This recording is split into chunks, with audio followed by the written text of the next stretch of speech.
Hi guys, so today I'm going to be talking about women's rights in France. So let's get into it.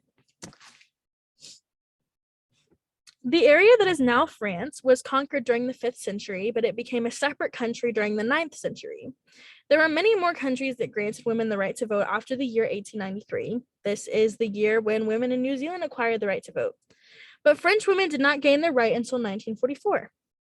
Now that we have some background, let's talk about the suffrage movement in France. First order of business is the French Union for Women's Suffrage. In the year 1908, the French Union for Women's Suffrage was founded in Paris. The first meeting was held with 300 women in February 1909 in the same city it was founded in.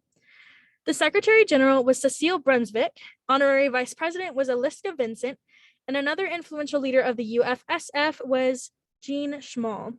The UFSF did not stay intact for very long, unfortunately.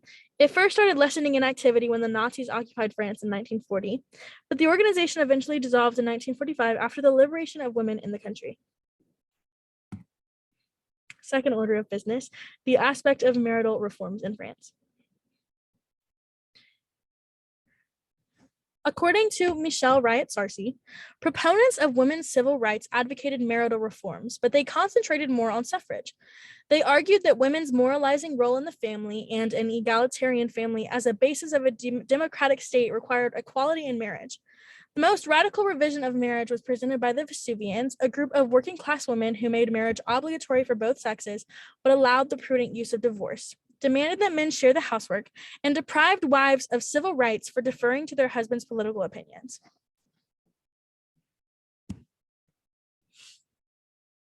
In this quote, Riot-Sarcy discusses the ideals that women wanted in place about marriage in France. They argued for equality in marriage. Here, the Vesuvians really made their point clear. They made marriage mandatory for both sexes. Big question. What was required for women to achieve rights in France? There's an interesting answer to this question. Women did not have to fight with violence. Women were not required to write to parliament members requesting immediate change.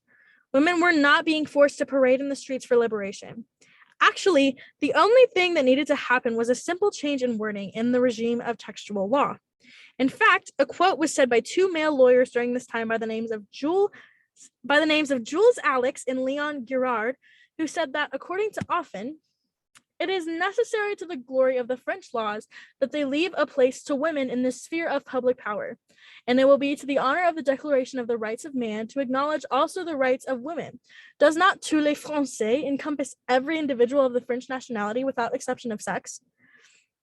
In this quote, it is easily identifiable that even men around this time period were fighting and advocating for women's liberation in France. Fast forward to present day. How is inequality in France still identifiable? In France, women only hold 34.6% of senior and managerial positions. To put this into perspective, in the United States, 42% of women hold managerial positions, and in the United Kingdom, women hold 36.8% of managerial positions. In France, the percentage of women in boards is 43%. Another interesting fact about equality in France is that the country scored 75.5 out of 100 points in the Gender Equality Index held by the European Institute for Gender Equality. In this male-dominated world, it can be hard to understand how difficult it was for these women to receive a basic human right. It is hard to understand the lengths that these women had to go through to receive a basic human right. It is hard to understand the violence that occurred for these women to receive a basic human right. Even now, it is hard to picture a society where women do not have the right to vote when we in America do have that right. Just about 80 years ago, women in France did not have the right to vote. But these fearless women fought for the right to vote, and they fought hard. Women were fearless at that time, and women are fearless now. Said best by Elizabeth Cady Stanton, because man and woman are the complement of one another, we need women's thought in national affairs to make a safe and stable government. Women created that safe and stable government that Stanton was talking about. They should be proud of the outcome they fought so hard to achieve. Those are my citations.